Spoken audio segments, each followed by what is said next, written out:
ተመልሰን ተገናኝተናል በኢቢኤስ ቲቪ ተዘጋጅቶ የሚቀርብላችሁ ካሳ ሾው ነው አሁንም በመከታተል ላይ ያላችሁት የዛሬው እንግዲህ ቴዲ አፍሮ ነው እዚሁ ቤቱ ነው እንግዲህ ጋብዞን ቀረጻውን የምናካሄድ ያለ ነው ጊዜያዊ ስቱዲዮአችን እዚህ አምጥተን ማለት ነው እስቲ ቴዲ ወደ ግጥሞችን ንግባና በመጀመሪያ ግጥሞችህ የተለያየ ትርጉም የተለያዩ ሰዎች እንደሚሰጧቸው ታውቃለህ ለምሳሌ አይ ቴዲማ እንዲ ማለት ፈልጎ ነው አይደለም አልገባም ቴዲማ እንደዚህ ማለት ፈልጎ ነው የሚባል ነገር አለ ሁሌ አንተ ሙዚቃዎች ላይ ያውም አንድ ሰው ምን ብሎኛል መሰለህ ጭንቄን ላሳያት ሲል ቴዲ ጭንቁን አይደለም ጭንቄን ላሳያት ጭንቅላቴን ላሳያት ነው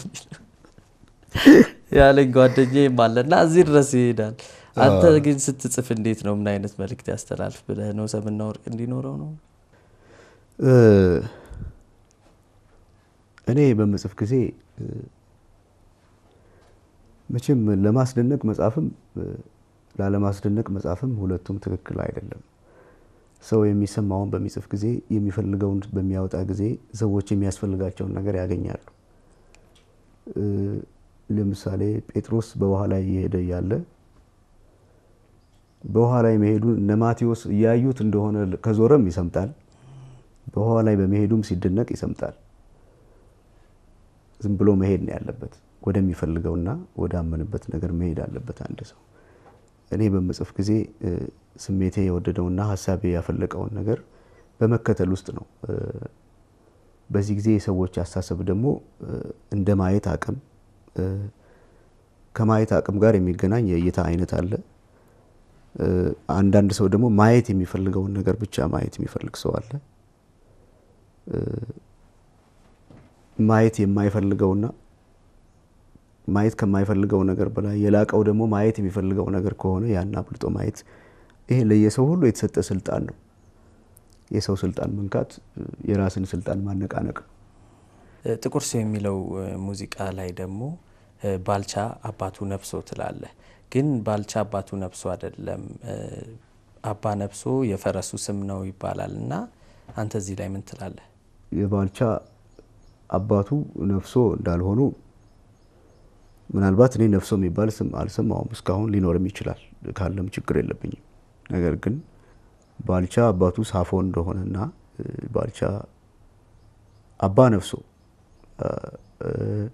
አባ ነጋ አባ ታጠቅ እየተባለ የሚወጡ ስሞች የፈረስ ስሞች ነበሩ በብዛት ይሄንን ለማወቅ አሁን እስከ 36 ወይ 35 አመት ድረስ መስለቅ ላይ ያስፈልግ ይችላል እንደ ሁኔታው ሰው እንደማወቅ ድሉ እንደማወቅ አጋጣሚው ሊያቀው የሚችል ነው ያን አራተኛ ክፍል ተማሪም አባቱ ባልቻ ነፍሶ እንዳልሆነ ሊመልስ ይችላል እኔም ይሄን በመጽፍ ጊዜ ለቋንቋው በት የተጠቀምኩት ነው ለምሳሌ ባልቻ አባቱ ነፍሶ እንዳልሆነ ሁሉ ቴዲም አፍሮ አይደለም አባቱ ለቋንቋው በት ለአጠቃቀም ምጥንነት ከዚህ ቀደምም ይሄድኳቸው ብዙ አጠቃቀሞች አሉ ለምሳሌ ግርማዊነታቸው ከዚህ ሰረገላ ወደ ዋገን ወርደው ሲተኩ በሌላ ሲል ቮልስ ዋገን ለማለት እንደፈለኩ በደንብ ግልጽ አድርጎ ያሳያል ዋገን የሚባል መኪና አይደለም ለብቻው ወይም ፊታብቴ ዲነግዴ ሲል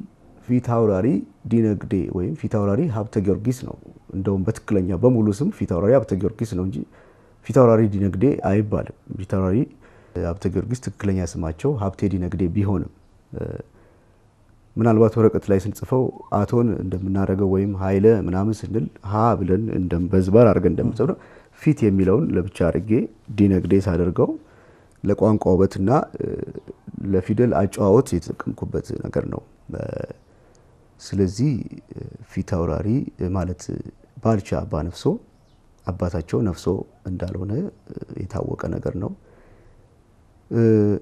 በእንደዚህ አይነት ነጥቦች ላይ ተነስቶ መወያየት ለመፍጠርም የዚህ አይነት ዘፈኖች መኖራቸው ጥሩ ነገር ነው እንደኔ ግን ቴድሮስ ይሄን ሙዚቃ ሲጽፍ ምንድነው ያሰበው ብሎ አብሮ ማሰብ ደግሞ የማይነቃነቅ ትክክለኛ እውነት ነው በደንብ ፊት ለፊት ማየት ያለበት እውነት ስለ አጼ ምኒልክ ስለ ኢትዮጵያ ይዋያን የአድዋ ላይ ያሳዩትን ጀግንነት ለመግለጽ በአድዋ ላይ ከተለያየ ብሔረሰብ ተዋቅረው የጠላትን ኃይል አሸንፈው ለመምጣት ያሳዩትን ትልቅነት ኢትዮጵያውያን ስለማንነታቸው ያላቸውን ጽናት ለታናናሾቻችን ለትንሾች ልጆች ለማስተማር በኔድሜም ሆነ ከኔድሜ በላይ ላሉትም ደግሞ ይሄን ነገር አስተዋውሰን ልናከብረው የሚገባ መሆኑን ለመዘከር የተደረገውን ጥረት በጉልህ ማየት ከአንድ ዜጋ የሚጠበቅ ተግባር ነው ለኔ።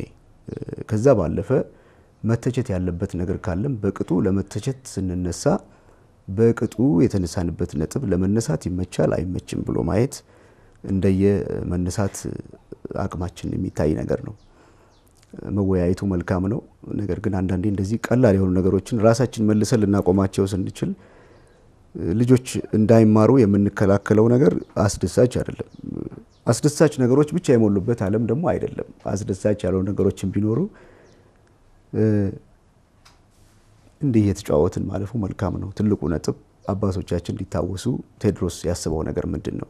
ያለመው ነገር ምንድነው? የደከመው መጠን ምንድነው? የታገለው መጠን ምንድነው? ምን ያህል ጊዜ ፈጅቶበታል? ምን ያህል ጊዜ ደክሟል? ምንድነው ያሰበው? አላማው ምንድነው? ለልጆች ለማስተማር የሞከረውስ ነገር ምንድነው? የሚለውን ነገር አብሮ የማየት ነገር ስናደርግ ነው እኛ ኢትዮጵያውያን በወንድማማችና በህትማማች መንፈስ ሆነን የዚችን ሀገር የወደፊት ዕጣ መወሰን የምንችለው። ለምሳሌ ገበየው በጣም ትልቅ ጀብድ የፈጸመ እንደውም ኢጣሊያን በጊዜው ትልቅ ተራራማ ቦታዎችን ይዘው ለጦርነት የሚመች ስትራቴጂ ቦታ ላይ በመቀመጣቸው ምክንያት ኢትዮጵያኖች ለመጠቃት የተመቸ አሰላለፍ ስላላቸው ያንን ሰልፍ ሰብሮ ለመግባት ትልቁን ጀብድ የመጀመሪያውንም ጀብድ የፈጸሙት ታማኙ የሚኒሊክ አሽከር ነው ገበየው። ይሄን ጀብድ ፈጽም ያለው ብሎ ተናዘው ያን ጦርነት ያስጀመሩት ገበየው ናቸው። ገበየው በዚህ ታሪክ ውስጥ ተጠቅሰው ቢያልፉ እሰየው ነው። ገበየው ቢሞት ተተካ ባልቻ እንደተባለ ሁሉ ባልቻም ሲጠቀስ ዲነግዴም ሲጠቀስ ገበየው ተጠቅሷል፣ ራስ መኮንን ተጠቅሷል። ወይም ያልጠቅሱ ብዙ ጀግኖች አሉ እዚህ ውስጥ ከፊት ለምሳሌ ባልቻ ይደጋገማሉ። እንደ ባልቻ ያሉ ጀግኖች እንደውም ባልቻ ተለይተው ለብቻቸው እስከ ማይጨው ጦርነት ድረስ የዘለቀ በእድሜ ቸርነትም ደርሰው ብዙ ኩዮቻቸው በህይወት ባልነበሩበት ጊዜ ማይጨው ላይ ተርፈው ደርሰው እንዴት እንደውም ንጉሱ ንቀውኝ ነው ወይኔ ለጦርነት ያልጠሩኝ ብለው ትልቅ ጀግነት ያሳዩ ከአድዋ እስከ ማይጨው የዘለቁ ጀግና መሆናቸው ደጋግመው ቢጠቀሱ ደስ ይላል። ሁለተኛ በተወላጅነትና በተለያየ ብዙ ማዕረግና ጀግነት ለማግኘት ያለው ሁኔታን ደግሞ ያለፉ ካስተዳደጋቸውም ከተወላጅነት በነፃ በጥረታቸው ትልቅ የሆኑ ሰዎች እንደ ባልቻ እንደ ዲነግዴ ያሉ ሰዎች ደግሞ ገነውበት መታየቱ ለኔ ያስደስተኛል በራሱ። ገበየው ቢሞት ተተካ ባልቻ እንደተባለው ገበየው ቢጠቀስ መልካም ባይጠቀስ ባልቻ ተክቶ ሲገን ለኔ ገበየውም ገነዋል። እስከ ማይጨው የዘለቁ ጀግኖችም ከዛ በኋላ ያሉትን ሌሎችም የኢትዮጵያ አርበኞች ከዛም በፊት የነበሩትን አፄ ቴዎድሮስን ሁሉ የጠቀሰ ነው ለኔ። እንደዚህ አስፍቶ ማየት ለቴዲ ዘፈን ብቻ ሳይሆን አስፍቶ ማየት ለኛ ለኢትዮጵያውያን ወይም ለሰው ልጆች ሁሉ የሚጠቅም ነገር ነው እና ይሄንን በዚህ ነው ማየው ነኝ። አሁን ደግሞ አንድ እንደ ጨዋታ አይነት ጥያቄና መልስ ነው ማጫውት በፍጥነት የምጠይቅን ጥያቄዎች የምትወዳቸውን ነገሮች ነው አንተ ትመልስልኛለህ በፍጥነት ማለት ነው። ብዙ ማሰብ የለብህም። እንሻረዘምኩብን በፍጥነት ችግር የለም። ለዛ ለምትወዳቸው ነገሮች ችግር የለም። ቴዲስ ተማሪ ያለህ የምትወደው የትምህርት አይነት ምን ነበር? የምወደው የትምህርት አይነት አማርኛና የሙዚቃ ፔሪድ ነበር የምወደው ትምህርት አይነት እንደዛ ነው። እና የስዕል ፔሪድ ደስ ይለኝ ነበር ምክንያቱም ምናልባት ከስነ ጽሁፍና ከኪነ ጥበብ ጋር የተገናኘ ዝንባሌ ስለነበረ ሊሆን ይችላል። በጣም የሚማርኩኝ የትምህርት ክፍለ ጊዜዎች እነዚህ ናቸው። አንድ ነበር ያልኩ ይሁኑ ሶስት ይሁኑ ለምን እንደዚህ ያናረጋቸው? ኪነ ጥበብ ብለን እንቀላቅላቸው። በጣም ጥሩ። አሁን ለህጉ ገዛለሁ ከእንግዲህ ለምትጠይቀኝ ችግር የለም። ቴዲ የምትወደው እንስሳ ምንድነው? ይሄ ገድቦ መጠየቅ በጣም ከባድ ነገር ነው። የምወደው እንስሳ ልፍቀድልህ እንዴ? ሶስት ሁለት እንኳን አክል ሁለት ይሁን። እኔ የምወደው ውሻና አንበሳ ነው የምወደው። ምክንያት ይኖርሃል? ለመውደድ ብዙ ጊዜ ምክንያት ላይ ጠቀስ ይችላል። የምትወድበትን ምክንያት ልትዘረዝረው ትችላለህ። ግን ውሻ በጣም ፍቅር ነው። በጣም ወዳለው ውሻ አንበሳ ራሱ ፍቅር ነው አንበሳ አውቶቢስ አልሄድክም አንተ ነው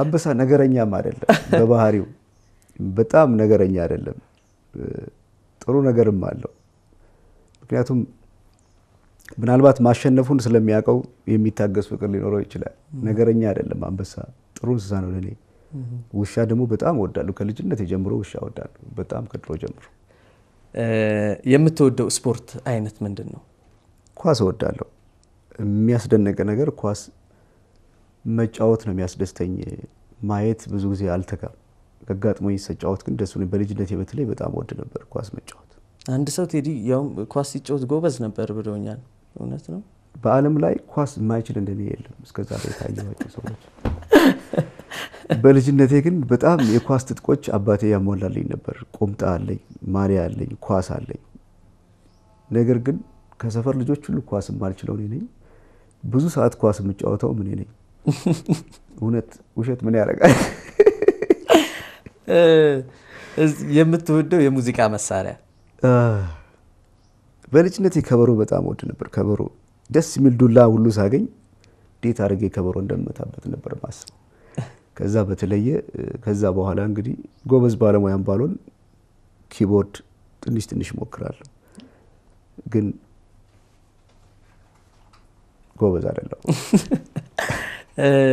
እስቲ መጨረሻው ነው ይሄ እንኳን በፍጥነትም መመለስ የለብም ቴዲ የሚያስቅህ ነገር ምንድነው እኔ ብዙ ነገር ያስቀኛል በጣም ብዙ ነገር ይሄ ነው ለማለት አልችልም ብዙ የሚያስቁ ብዙ የሚያሳዝኑ ነገር የሞሉበት ዓለም ነውና ብዙ ነገር ያስቀኛል ሌላ ግን አንድ የቀረችኛለች የምትወደው ቀለም ምንድነው